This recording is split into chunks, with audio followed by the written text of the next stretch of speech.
You wake to the sound of fire, the kind that swallows everything in seconds. Imagine standing in the hallway, smoke clawing down the walls, heat so fierce you can't breathe, and realizing the family inside never came out. But here's the part no one could explain. When the fire was finally out, the house was ash, the structure collapsed, and not a single body was ever found. Not one. In October of 1998, neighbors watched flames consume a suburban home. A mother, a father, 2 children. They were all supposed to be inside. Firefighters searched for remains, but the ash was clean. The family had vanished as if erased by the blaze itself. For decades, the case was filed under tragic fire, presumed dead. The story faded, replaced by louder tragedies and colder mysteries. But 27 years later, in a quiet storage facility on the edge of town, a locked metal box surfaced. Rusted shut, heavy with secrets, it held documents that didn't belong there. A VHS tape scorched at the edges. A brass key. A child's bracelet melted and warped. And suddenly, the fire no longer looked like an ending. It looked like a cover. Where are you watching from? Comment your country below. And tell me, if an entire family disappeared into flames without a trace, would you believe they burned? Or that they escaped? Subscribe if you're ready to follow a trail that should have turned to ash, but instead smoldered waiting for you. You stand on the edge of a suburban street, the night air still heavy with the bitter stench of smoke. It clings to your clothes, fills your lungs, and leaves behind a taste you can't quite wash away. The neighborhood is silent except for the hiss of cooling embers and the low groan of timber collapsing inward on itself. Where there was once a family home, a place of dinners, homework, and late-night laughter, there is now only a blackened ruin. Fire engines idle, their lights casting strobing red and blue across the wreckage. Neighbors gather in hushed clusters, arms folded tightly against their chests, faces pale with disbelief. Everyone keeps glancing toward the house, waiting for firefighters to emerge with news. But no one comes forward because there's nothing to report. The Wilson family is gone, at least that's what the official record will say. David Wilson, a 42-year-old dentist known for his quiet smile and his weekend coaching at the local Little League. His wife Karen, 39, a school librarian with a love of gardening. Their children, Megan, 11 years old, already scribbling stories in her notebook, and Luke, 7, always carrying a soccer ball under one arm. Hours earlier, neighbors had seen them unpacking groceries, the kids chasing each other on the lawn. Karen calling out for them to quiet down before dinner. Ordinary, warm, alive. And now, nothing. But wait, before you accept that explanation, take one more look at the ruin. Imagine stepping inside. The fire chief's boots crunch across the debris as he leads investigators through the wreck. The living room is reduced to skeletal beams, but oddly, one ceramic bowl sits unbroken on the counter. A brass lamp base lies scorched but intact. Books on a shelf are singed at the edges, but their pages are still legible. And in the bedrooms? No bones, no teeth. No trace of the family that should have been here when the fire consumed the house. Fires destroy, but they do not erase completely. Even in the most intense blazes, forensic teams find fragments, charred remains, pieces of truth. Here there is nothing, and yet something feels off. The garage has collapsed, the roof pancaked over what should have been their family car. But when investigators clear the debris, the Ford Explorer is nowhere to be found. It hasn't melted, it hasn't burned, it simply isn't there. Neighbors whisper theories. Some say the Wilsons staged their deaths running from debts or secrets. Others whisper of foul play, of someone setting the fire as a cover. The official cause, an electrical fault, case closed, family presumed dead. But you know better. You can feel the silence pressing in, the unanswered question pulsing beneath every word. Where are the bodies? Now imagine standing there as the crowd begins to thin. Mothers clutch their children tighter. Fathers watch the embers with narrowed eyes, muttering that something doesn't add up. And you can't shake the feeling that someone else is watching too. A man across the street, his cap pulled low, hands buried in his jacket pockets. He doesn't approach the police. He doesn't speak to the neighbors. He just lingers in the shadows until the last truck pulls away. By morning, he's gone. The lot is cleared within weeks. Heavy machinery pushes the charred remains into dumpsters. The grass slowly grows back over the scar. A for sale sign goes up, though it sits untouched for years. The story fades from headlines. The Wilsons become just another family lost in tragedy, another obituary filed away. But Karen's sister never stops visiting. Every October she lays flowers at the empty lot. her voice breaking as she whispers the names of her niece and nephew. She tells anyone who will listen that her family didn't just vanish in smoke. Something else happened here. Something the fire was meant to hide. But the truth hasn't surfaced yet. Because 27 years later, in a different part of town, a storage unit is opened.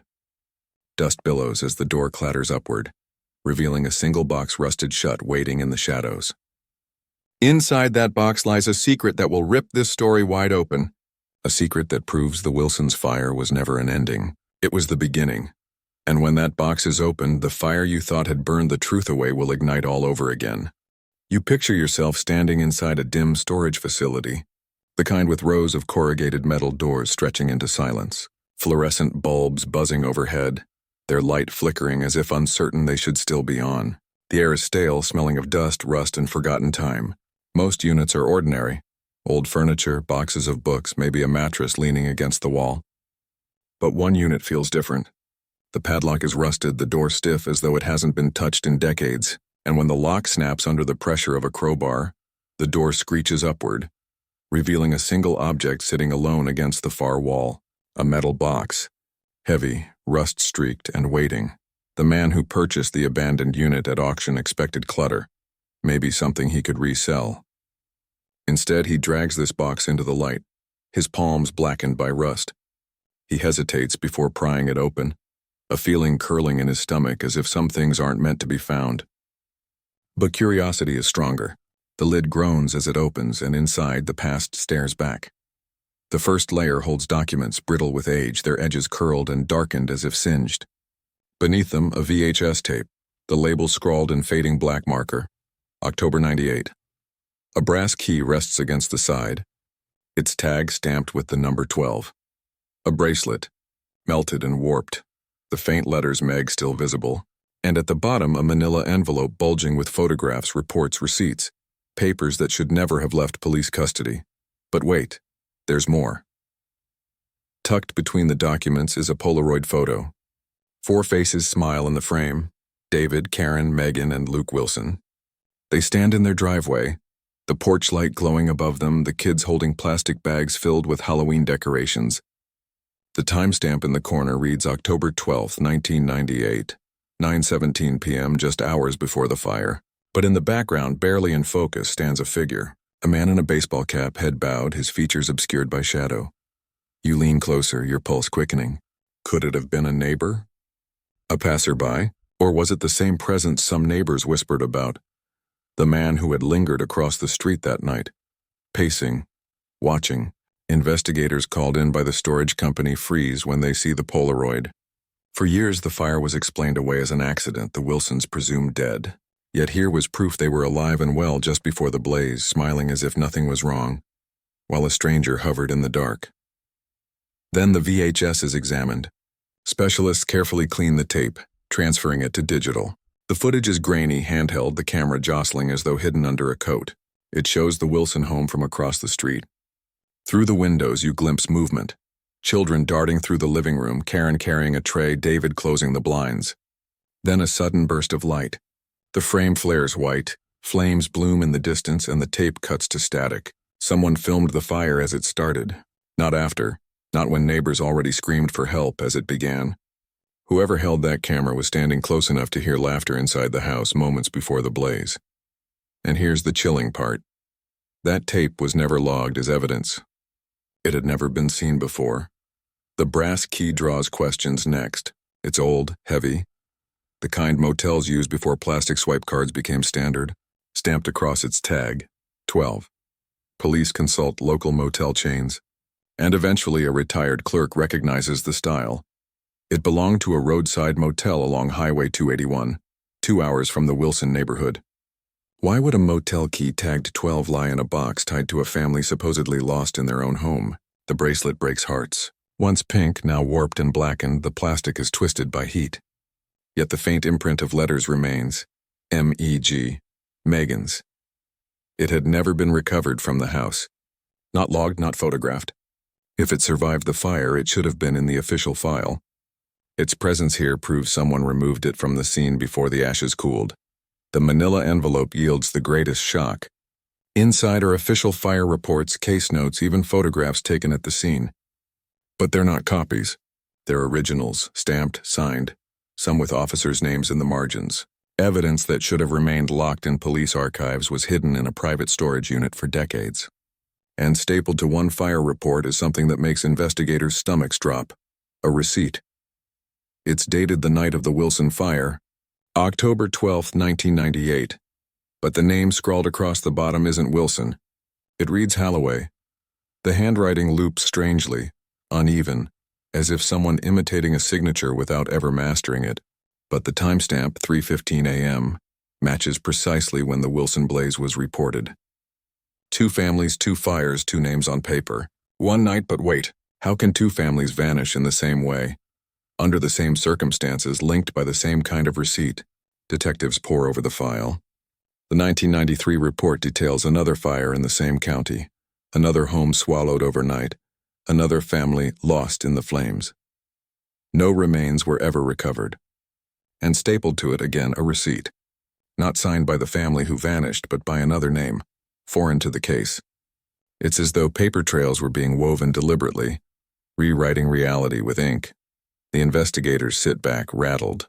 For years, the Wilson fire was seen as tragic but ordinary. Now it looks like part of a larger web, a pattern hidden in plain sight. And then comes the final discovery.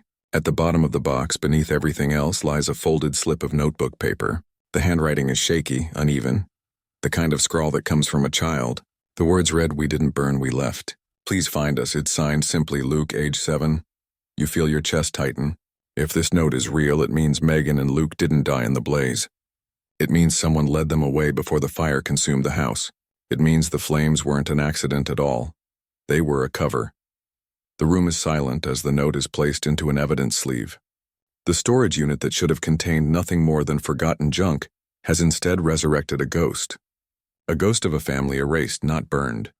Now picture yourself standing in that storage facility, the box open at your feet, the slip of paper trembling in your hands. The fluorescent lights buzz above you, but the sound seems distant, drowned out by the weight of those words. We didn't burn. We left.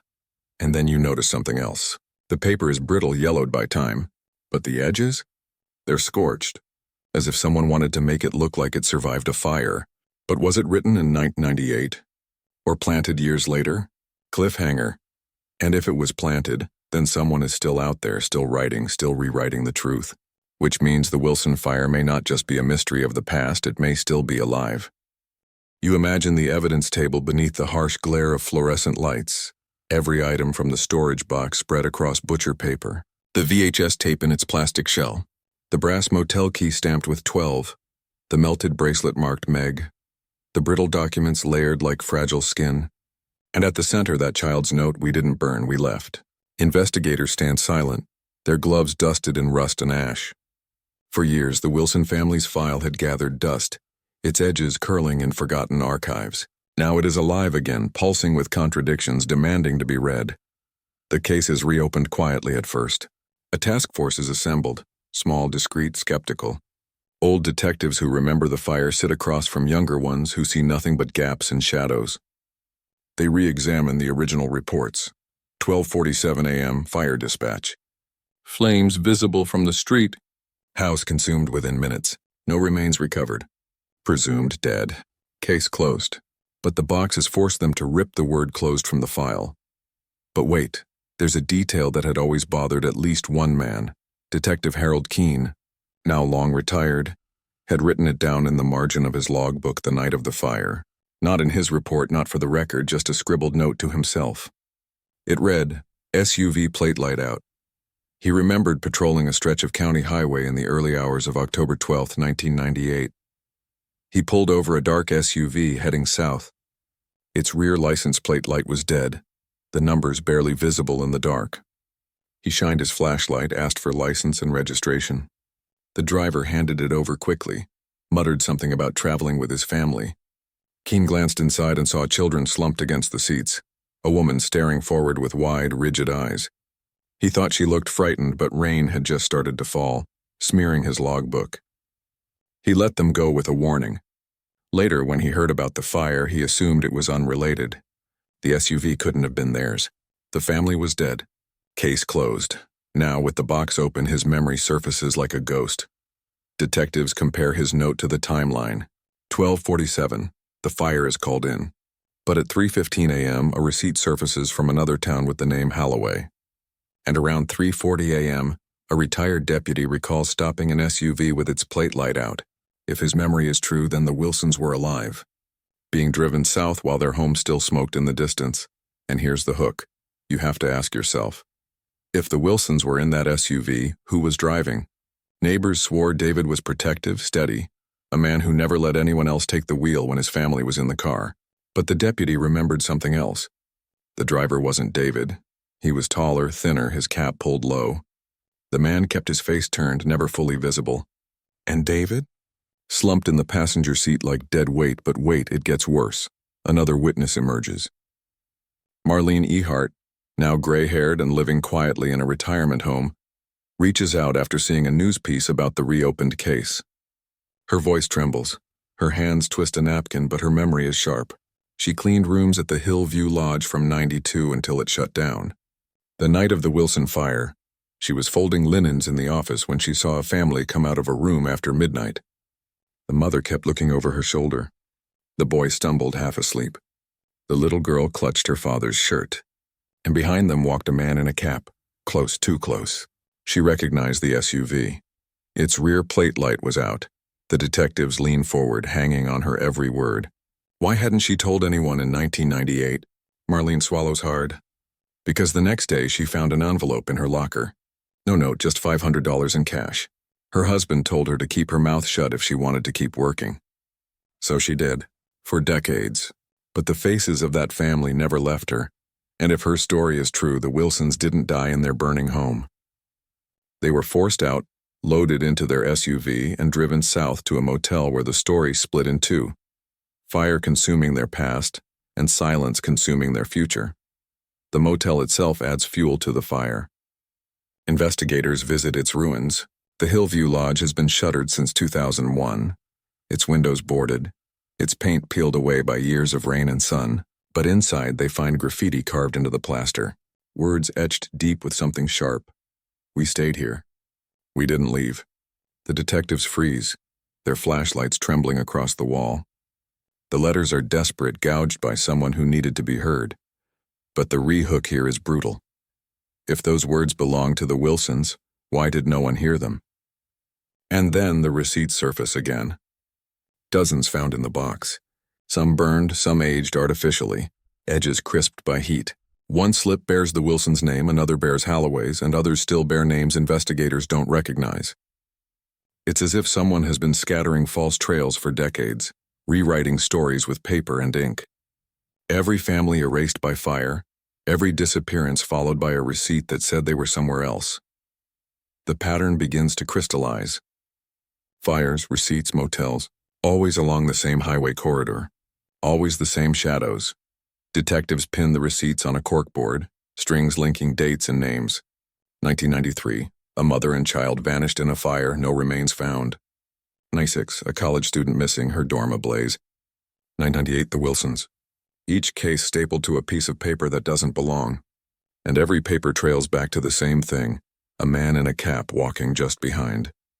You're starting to see it now, aren't you? This isn't about one family, one fire. It's about a ritual of erasure, a system that swallows lives and spits out lies. But the system leaves cracks. One more witness surfaces. Douglas Kerr, a salesman who stayed in room 4 at the Hillview Lodge the night the Wilsons were last seen. For decades, he told police he slept through the night. Now guilt loosens his tongue. He admits he heard footsteps, voices, a child crying. He pulled the curtain back just enough to see Robert Wilson slumped against a stranger, being dragged toward the SUV. He saw Karen's eyes wide with terror. And the next day, a receipt appeared on his windshield. It bore his name, his signature, dated October 12, 1998.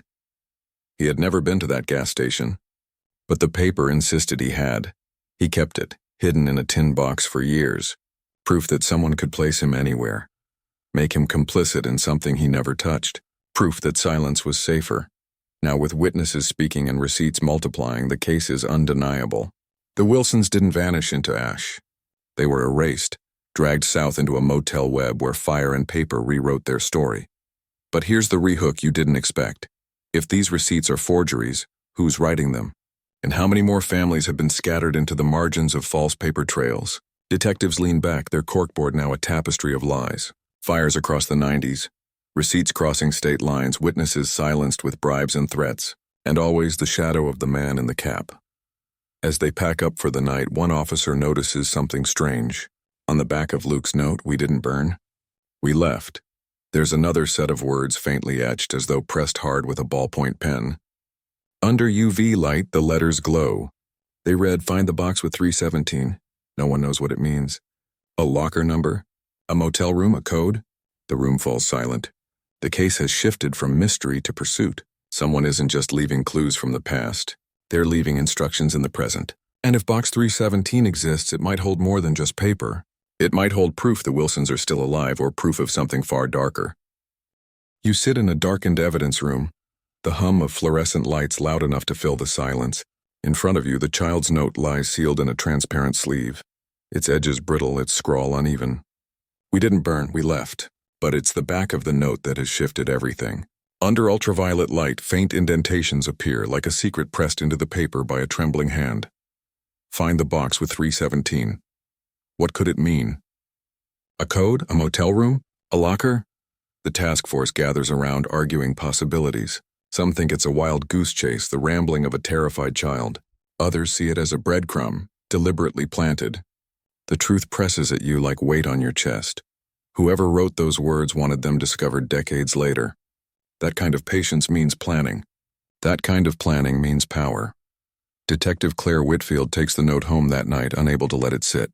She lays it on her kitchen table, staring at the numbers as though they might rearrange themselves into sense.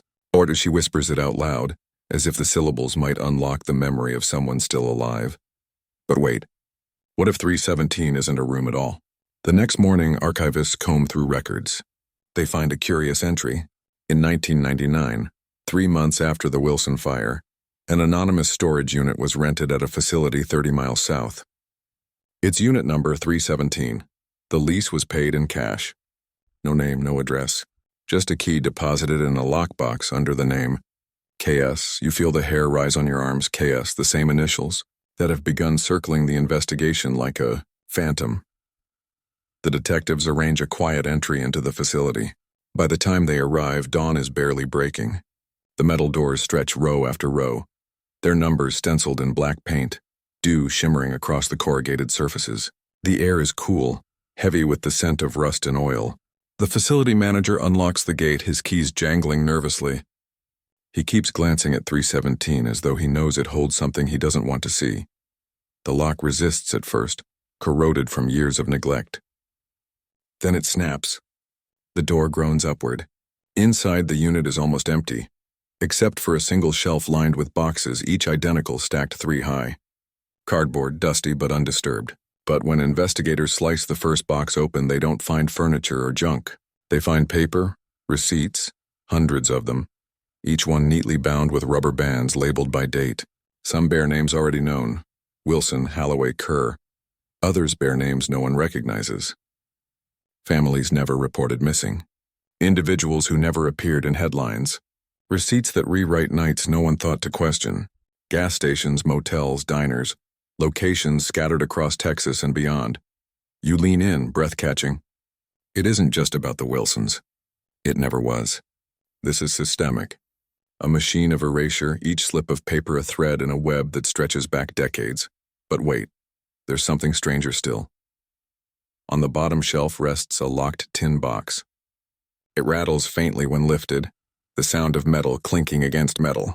When it's pried open, the contents spill out across the table. Keys. Dozens of them, each with brass tags stamped with numbers. 4712-1924. Motel keys. All from the same chain of roadside lodges along Highway 281. It dawns on you like a nightmare snapping into focus. The fires were not random. They were staged. The receipts weren't accidents. They were signatures. And the motels, cheap, transient, forgotten, were waypoints in a cycle that consumed families whole. Rehook. But if the motels were the stage, who was directing the play? Detective Whitfield crouches before the shelves, her flashlight beam trembling. On the inside wall of the unit, etched faintly in the metal with something sharp, are the words, "Paper is truth. People lie." The same philosophy whispered by witnesses, the same phrase muttered in old police notes. Whoever KS is, he doesn't just forge receipts. He believes in them. He believes that once the paper exists, reality bends to match it. Hours pass as the boxes are cataloged. Each receipt is bagged, tagged, photographed. But the deeper they dig, the more terrifying it becomes. Some receipts are dated years before the Wilson fire, 1985, 1987, 1991. The cycle didn't start with the Wilsons. It started long before, and it may not have ended at all. Then, at the very back of the unit, hidden under a tarp, they find another box. This one heavier, the wood warped by moisture. Inside is a projector reel, its film brittle but intact. Specialists rush to preserve it. When the footage finally flickers onto a white screen, investigators feel their stomachs drop.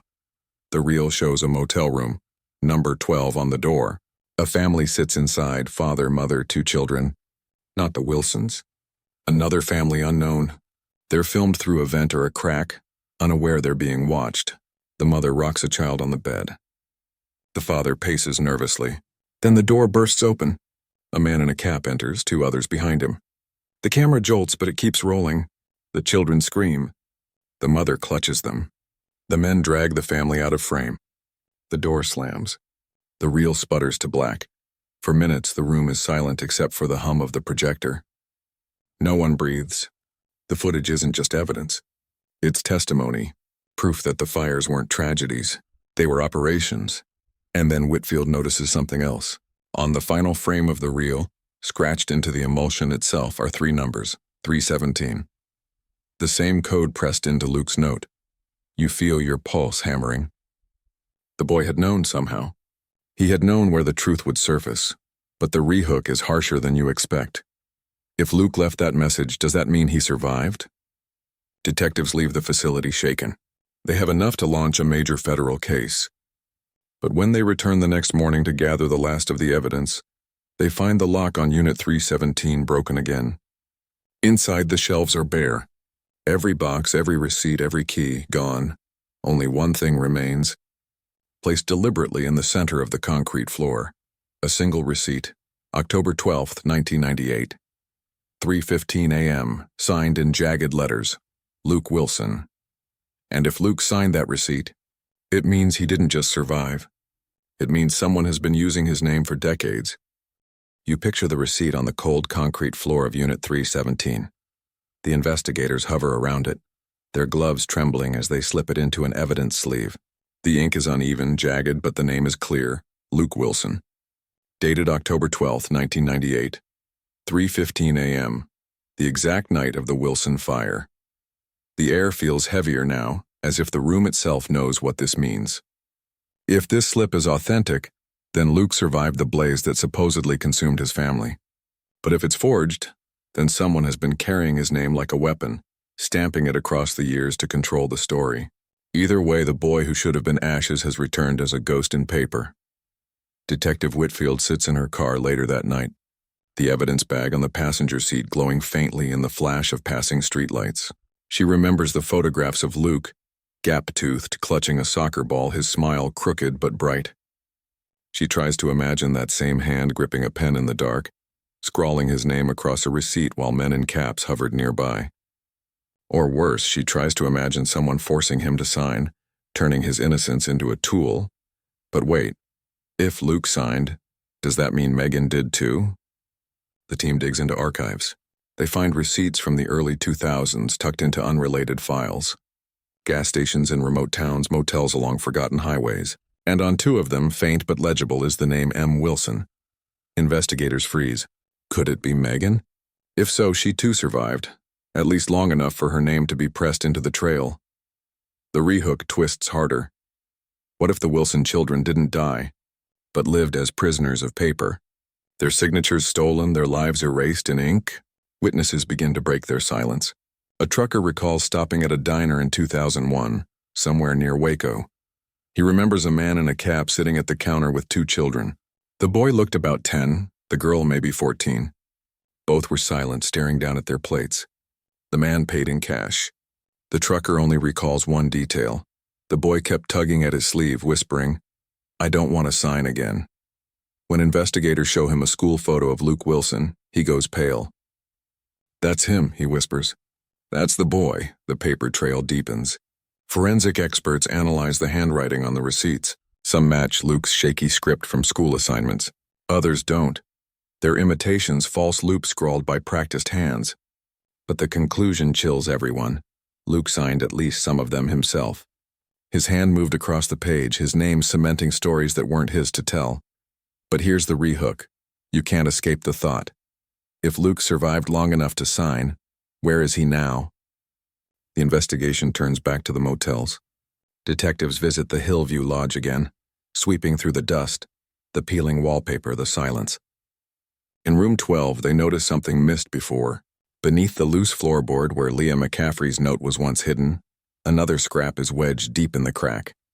It takes effort, but eventually it's pried free. Another child's handwriting, this time shakier, letters sprawling. "They make me write. They say paper is forever. I don't want to." Signed, Luke. The slip is bagged, tagged, and photographed. Whitfield holds it in her gloved hands, her throat tight. A boy's plea across decades. A voice forced into silence. Rehook. But what if Luke's plea wasn't just written for himself? What if it was written for you? That night, Whitfield returns home, exhausted, but her apartment feels wrong. She sets her keys on the counter, feeds her cat, and notices an envelope slid under her door. No name, no return address. She opens it with shaking fingers. Inside is a Polaroid. The image is grainy, black and white. It shows a boy standing in a motel parking lot, his hair messy, his shirt too big. His face is pale, his eyes hollow. In his hand is a slip of paper. And across the bottom margin of the Polaroid, scrawled in black marker, are 3 words. "I still write." Whitfield stares at the photo until her vision blurs. If it's authentic, the boy is older than the school photos. Older than 7. Maybe 10, maybe 12, which means he lived years beyond the fire. Which means the receipts weren't just fabrications, they were chains. But wait, what if he's still alive now? The FBI joins the investigation. They pull motel contracts, shell companies, maintenance records. A single name surfaces again and again: Mid-South Services. A contractor tied to multiple properties where fires occurred. Always paid in cash, always dissolved into another name before records could catch up. And at the center of it all, the initials KS Rehook. But who is KS? A phantom? Or the man in the cap finally given letters instead of shadows? Agents follow money trails, but each path collapses into dead ends. P.O. boxes, fake addresses, bank accounts emptied overnight. Whoever built this network knew how to vanish. But the receipts remain. Paper doesn't disappear. Then, late one night, Whitfield receives a text from an unknown number. It contains only an address and a time. Motel 6, room 317, midnight. Her blood runs cold. The number matches the code from Luke's note. The storage unit. The receipts. Now a motel room she shouldn't go. Every instinct screams trap. But she can't ignore it. At 11:45 p.m., she pulls into the parking lot. The neon sign buzzes weakly, half the letters dark. The lot is nearly empty. She parks near the far edge, her car engine idling. Room 317 sits on the second floor, its curtain drawn, a sliver of light leaking out. She climbs the stairs slowly, her hand resting near her weapon. The air smells of mildew and cigarette smoke. Each step creaks under her weight. At the door, she hesitates. Then she raises her fist and knocks. Silence. She knocks again, the knob clicks. The door opens an inch. Inside, the light is dim, yellow. A figure stands in the shadows, small, thin, a boy. His eyes glisten in the half-light. He raises his hand. In it is a receipt. The door creaks wider. His lips part. He whispers, voice barely audible. "My name is Luke." And before she can speak, the light flickers, footsteps thunder behind her, and the door slams shut. You stand in the dim hallway of the motel, your pulse hammering in your ears.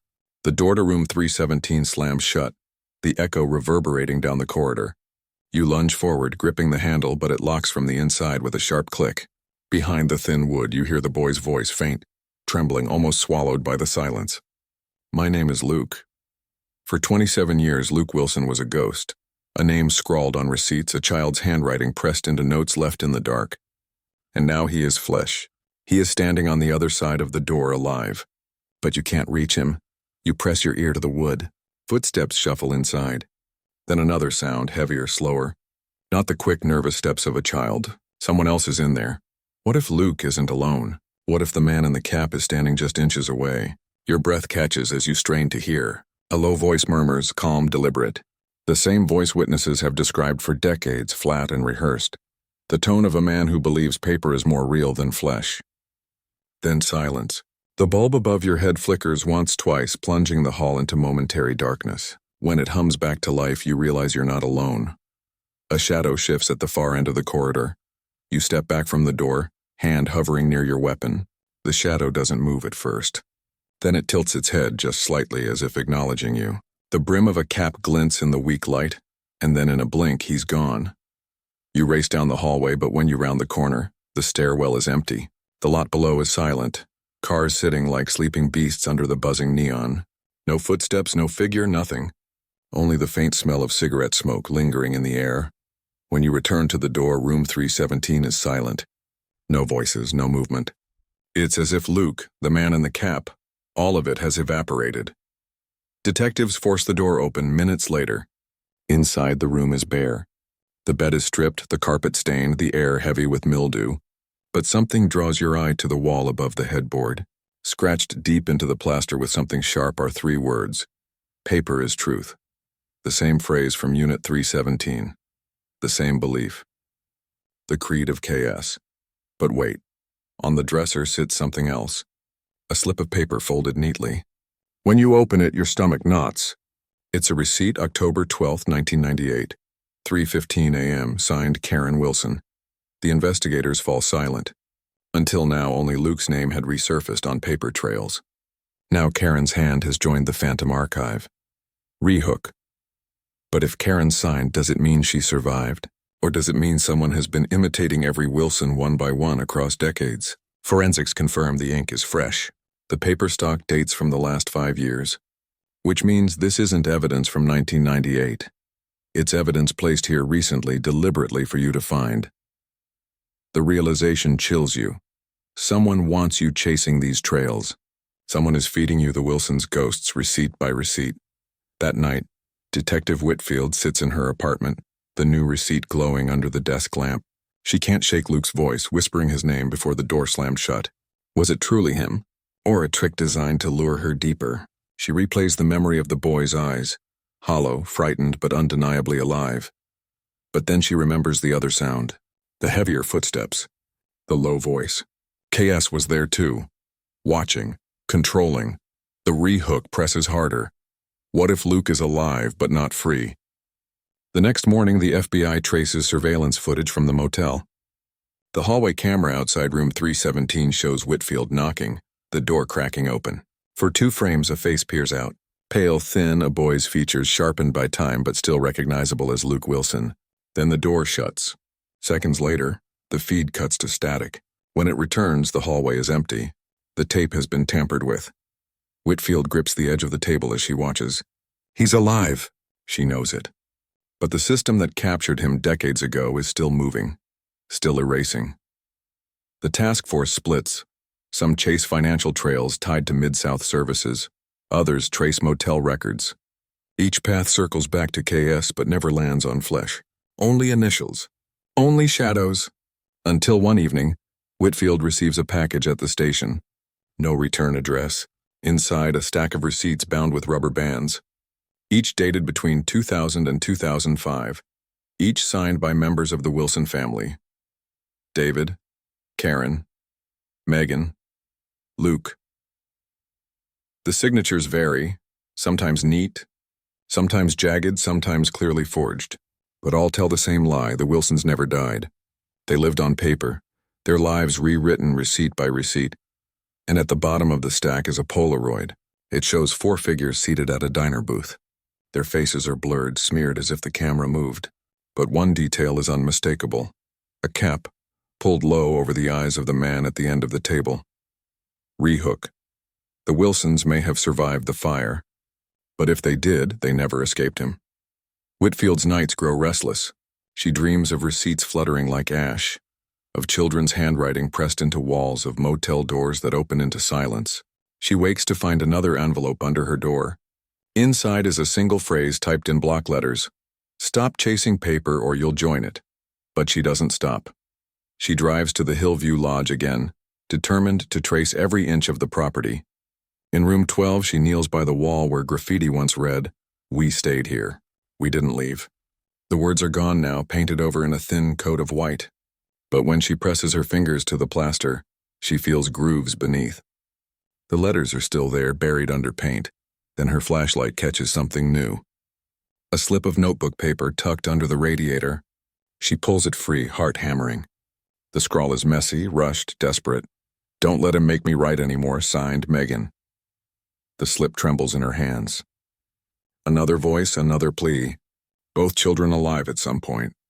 Both forced to write. Both leaving messages like crumbs in the dark. She whispers their names, Megan, Luke, as if calling them back. The silence answers with a hiss of wind through broken windows. Rehook. But if both children left notes years apart, how long did they live in the motel circuit? And how many more notes still lie buried, waiting to be found? As dawn breaks, Whitfield returns to her car. Her phone buzzes with a new message.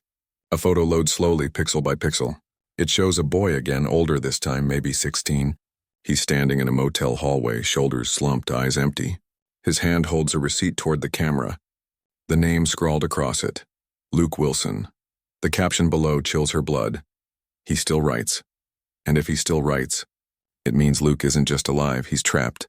And the man in the cap is making sure the story never ends.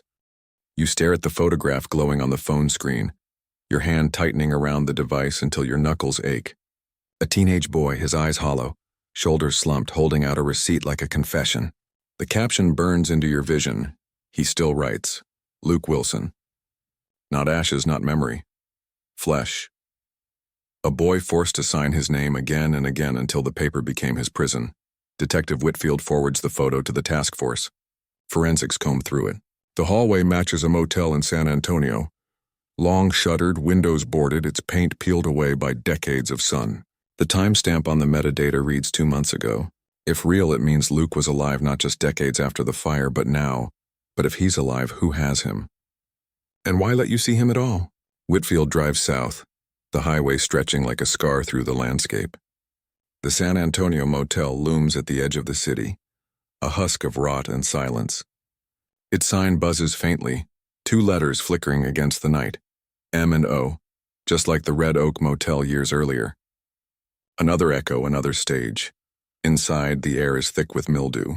Furniture lies overturned, mattresses stained, graffiti scrawled across the walls. But room 19, the hallway in the photo, is unmistakable. The carpet pattern matches. The cracked light fixture above the door matches. The room itself is empty. No boy, no receipts, no sign of life, but wait.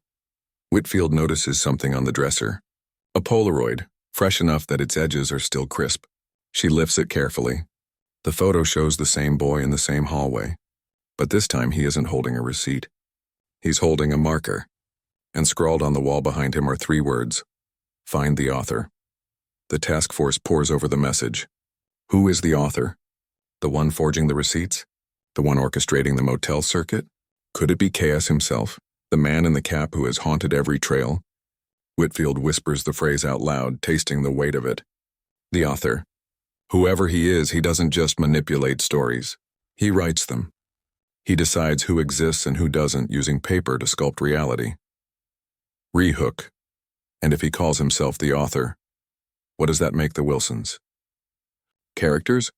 Or victims trapped in someone else's story? The investigation widens. Old motel records are subpoenaed. Contractors, shell companies, tax filings, always the same phantom trail. Mid-South Services, loaner maintenance, P.O. boxes in Waco. Every path dead ends in silence until one record surfaces. A maintenance invoice from 1997 signed not with initials but with a full name, Victor Karn. The name sends a chill through the room. No one recognizes it. No driver's license. No social security number. No property deeds. But the handwriting matches receipts tied to the Wilson fire. Victor Karn, the man behind KS, the author. But wait, why leave a name at all? Unless he wanted it found. The FBI begins digging. They find whispers of Karn across scattered reports. An unlisted contractor in the late 80s. A consultant for roadside motels in the 90s. A ghost who signed cash invoices but never appeared in person. Each time, disappearances followed, then comes the break. An elderly notary, Dean LaSalle, remembers signing documents for a thin man in a cap who called himself Karn. He always brought handlers. The man rasps, his oxygen tube hissing softly. Men who never spoke, just watched. He made me notarize receipts once. Said paper was proof. I found one in my mailbox the next day with my own name on it. I never questioned him again. Whitfield listens, her pen still, her pulse hammering. Karn isn't just a forger. He's a believer. To him, paper isn't evidence, it's scripture. But if Karn sees himself as the author, how many stories has he written? How many families erased by fire and replaced by ink? The walls close in. The receipts from Box 317 are cross-referenced with missing persons reports. At least a dozen families never filed. Others dismissed as runaways. Some never recorded at all. Each one tied to a receipt bearing a name they didn't sign. Each one bound into Karn's archive. Whitfield sits at her desk, the corkboard behind her overflowing with receipts, photos, strings connecting names to fires, motels to deaths. And at the center, pinned above it all, is Luke's photograph. The boy who still writes. That night, Whitfield returns home exhausted. But as she pushes open her apartment door, she freezes. Her corkboard is gone. Every file, every receipt, every photograph gone. In their place, pinned neatly to the wall, is a single slip of paper. A receipt, October 12, 2023. Signed, Claire Whitfield. Her stomach knots. The date is last month. She never signed this. She was never at the station listed on the slip. Yet here it is, proof on paper that she was. Her phone buzzes. A message glows across the screen. Welcome to the story. If Karn can forge her presence, then she isn't just investigating the story anymore, she's inside it. Whitfield trembles, gripping the counterfeit receipt. She realizes Karn doesn't just erase families.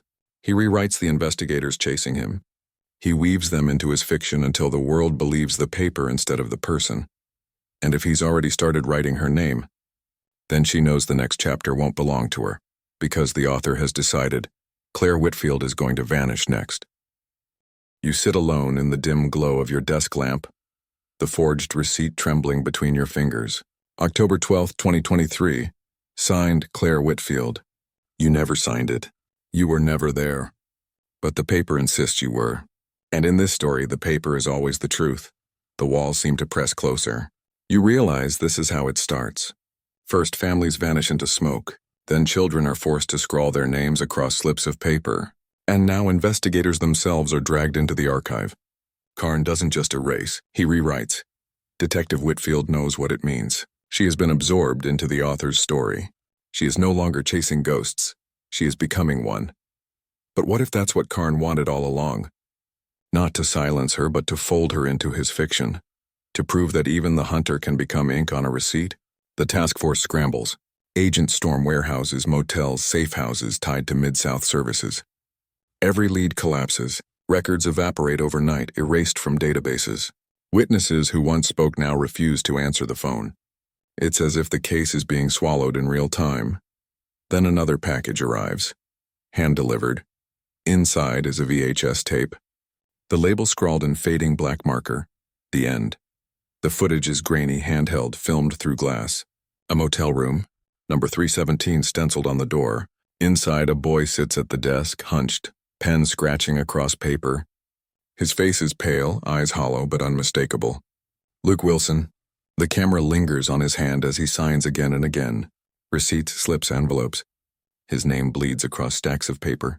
He pauses only once, turning toward the lens. His lips move, the audio crackles. He makes me write. Then the door opens. A figure steps inside, tall, thin, a cap pulled low. His voice is calm, deliberate. Paper is forever. The screen cuts to static. But the real horror isn't what's on the tape. It's what's inside the box with it. Beneath the VHS lies a stack of fresh receipts. Not from the 90s, not from the 2000s, dated last week. Each one bears a different name. Some are people you know, detectives, archivists, even neighbors. And at the very bottom of the stack, your own name appears. The ink still wet. You whisper to yourself, how can I exist in ink before I've lived the act? That night, Whitfield drives south on Highway 281. The road stretches endlessly, a ribbon of darkness cutting through cedar and scrub. The sky is starless, clouds swallowing the moon. She follows the mile markers until she reaches the ruins of the Hillview Lodge. The motel sits like a carcass, windows boarded, weeds clawing through the asphalt. She steps out, gravel crunching beneath her boots. The air smells of rust and rain. She holds her flashlight steady, sweeping across the broken facade. For a moment, the silence feels total. Then she hears it, footsteps, light, deliberate, circling. She spins, the beam catching a shadow near the old office door. A man in a cap stands there motionless. His face is hidden. He doesn't move. Where are they? She demands, her voice cracking the silence. The figure tilts his head, almost amused. Then he speaks, calm, flat, you already know. They never left. He turns and slips into the dark. But if the Wilsons never left, then where are they? In shallow graves? In hidden rooms? Or still alive, signing their names into eternity? Whitfield forces herself inside room 12 one last time. The air is thick with mildew. The graffiti still lingers under the paint. She crouches by the floorboards, prying them open. Beneath, another note waits, child's handwriting, rushed, broken. If you read this, he's not done. He will never be done, signed Megan. Her chest tightens. Both children left echoes in this room. Both begged for someone to listen. And both slipped back into silence. She steps outside, the night pressing close. The lot is empty, the road humming faintly in the distance. For a moment, she believes she is alone. Then her phone buzzes. A message glows across the screen. Turn around. Her breath catches. Slowly she turns, and there in the beam of her headlights stands a boy. Thin, hollow-eyed. His hand clutches a slip of paper. He stares directly at her, then lifts it high. The wind rattles it, but the ink is clear even from a distance. Luke Wilson. The boy opens his mouth as if to speak. But before sound can reach you, headlights flare from the road. An old sedan pulls into the lot, engine rumbling low. The boy's eyes widen. He drops the paper, backing away. The sedan's door opens. A tall figure steps out, his cap shadowing his face. The boy vanishes into the dark. The man in the cap stands still, watching, waiting, and you realize the truth. The Wilsons may still be alive, or they may be long gone, but as long as Karn controls the paper, their story, your story, will never belong to you. Some stories were never meant to stay buried. Don't let them vanish, keep them alive with us.